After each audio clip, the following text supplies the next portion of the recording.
Following on from the weekend, how happy are you at the moment with everything? How's it all going? Yeah, I'm delighted to get a win, of course, because it makes it a really good start to the season. Getting out the group stages and sitting second in the league, which was important. We realised we needed a win, but I thought the manner we got the win was pretty special. We had to show every department of the game because I thought we started brilliantly. Could have been more than 2 up in the first half. And then we get the sucker punch of the goal, so we had to show we had that mental strength I talked about last week to dig in. And then we got the 2 goals that I thought our play merited over the piece. So really happy with the way it's going, but we must sustain it, we must keep it going. Great boost to the confidence though to get that in such a convincing manner, as you've said. Yeah, because it's nice for the boys, and I said to them after the game about carrying out, about getting bodies in the box, because I think we're capable of scoring goals.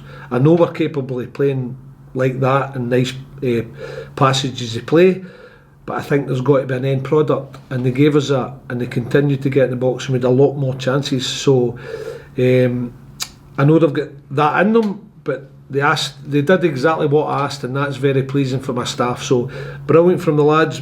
But it's a tough game against Partick. We all know that. Played them in the playoffs last year, tight games all last season. So we know what's coming, but we have to be... Well, we couldn't get into it in a better frame of mind.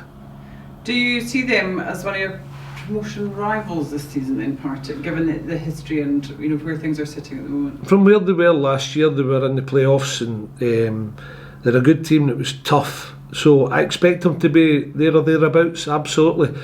They had that brilliant first win of the season, then get a draw against Hamilton, then lose last week. So I think that tells you everything about this league. So they'll be looking to bounce back. We know it'll be tough, but we're in a positive, as I say, position just now, and mindset is good. So really looking forward to it. What's your team news?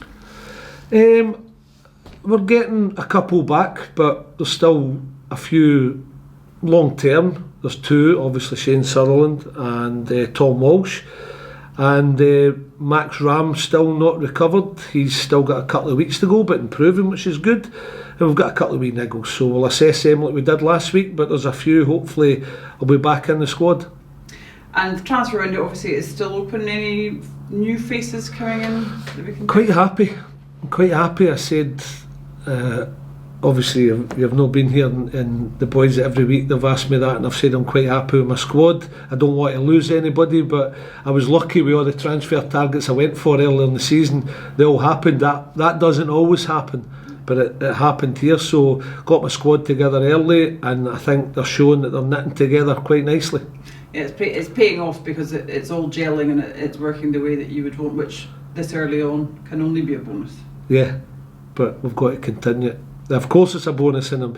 It's got a great team spirit here. It's one thing, every new player that comes to the club, all they talk about is how good a dressing room it is, and it really is. I mean, most teams will throw that out there, but in this case the boys are so welcoming, and you can see how they've gelled together. You need results to go with that. We're starting to get them, so we know we have to keep it going, and long may it continue.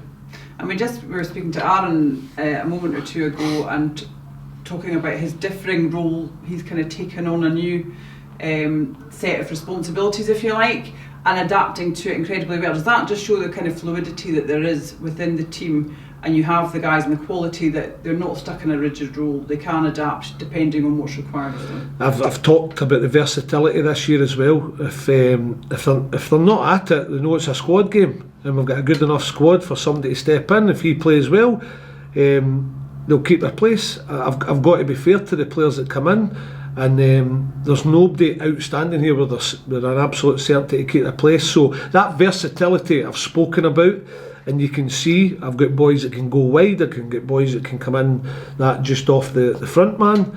I've got good pace in the team, so I've certainly got the versatility, and last week they showed me. So that's one good thing about the squad. I'm pretty happy with that I can, if I get a couple of injuries, I can juggle things about. So it's good, and I've got that in defence as well. I've got people who can play centre half and full back, so it's really good. Well, in front of the cameras, is there that bit extra buzz? Yeah, but only if you get the result.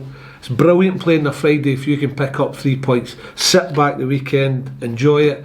and let the other teams sweat it out. That's what I say. But we've got to go and win it. If you get beat, it's not an enjoyable weekend. But Friday night is special when it's on the telly, under the floodlights. So yeah, really looking forward to it. So you're really playing for your peace of mind on Saturday as well then? Yeah, I'm not so sure how much the players, they'll be disappointed, but managers and coaches hold on to it that few days longer, let's say. Great, thanks very much. Cheers. Steve Carson getting on. Was it just a late knock for him missing last week? It was a back spasm and he battled through it at Arbroath, which was good, but I didn't want to keep playing Cars where I wish you could have seen him on the Monday morning. You'll understand why I took the choice. So it's not fair in Carson, it's not fair in the squad, and he was sore the Monday after Arbroath. So we have to realise that, and the best thing, we're thinking more long term with Cars, where in terms of, okay, we could have him just now, but we could lose him for 6 weeks. So we've got that train of thought where we make sure, let's look long term here rather than short term.